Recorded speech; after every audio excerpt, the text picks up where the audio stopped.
நீதா போர் நிறுத்த எதிரொலி மற்றும் ரஷ்யா உக்ரைன் இடையேயான போர் நிறுத்த உடன்படிக்கைக்கான பேச்சுவார்த்தை ஆகியவற்றினால் இந்திய பங்கு சந்தையானது கடந்த ஒரு மாதத்திற்கு பிறகு இப்போது ஏறுமுகத்தில் வர்த்தகமாக தொடங்கி இருக்கிறது. முதன்முறையாக சென்செக்ஸ் 80,000 தாண்டி 81,701 புள்ளிகள் உயர்வடைந்து 2,246 புள்ளிகள் அதிகமாகி வர்த்தகமாகிக் கொண்டிருக்கிறது. இதே போல நிப்டியும் இந்த முறை 600 700 புள்ளிகள் இன்று காலையிலேயே உயர்வடைந்து வர்த்தகமாகிறது.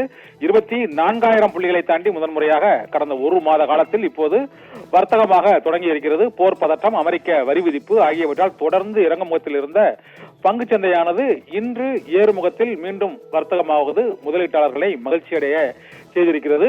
இன்று சற்று முன்பு வரை இந்திய பங்கு சந்தையானது சென்செக்ஸ் மும்பை பங்குச்சந்தையானது 2,246.66 புள்ளிகள் உயர்வடைந்து 81,701 புள்ளிகளை தாண்டி வர்த்தகமாகிக் கொண்டிருக்கிறது.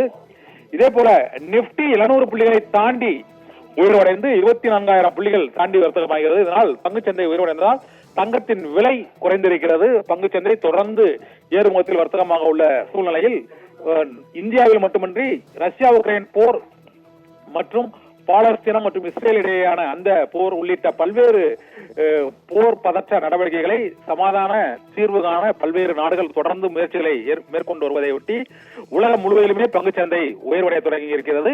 இதைத் தொடர்ந்து இந்திய பங்குச்சந்தையிலும் ஒரு மாத காலத்திற்கு பிறகு இன்று நல்ல ஏறுமுகத்தில் பங்குச்சந்தை வர்த்தகமாகிறது. சென்செக்ஸ் 2,000 புள்ளிகளை தாண்டியும் நிப்டி 700 புள்ளிகளை தாண்டியும் வர்த்தகமாவதால் 81,000 புள்ளிகளை தாண்டியும் முதன்முறையாக கடந்த ஒரு மாத காலத்தில் 24,000 புள்ளிகளை தாண்டியும் மீண்டும் சென்செக்ஸ் நிப்டி ஏறுமுகத்தில் வர்த்தகமாக தொடங்கி இருக்கிறது.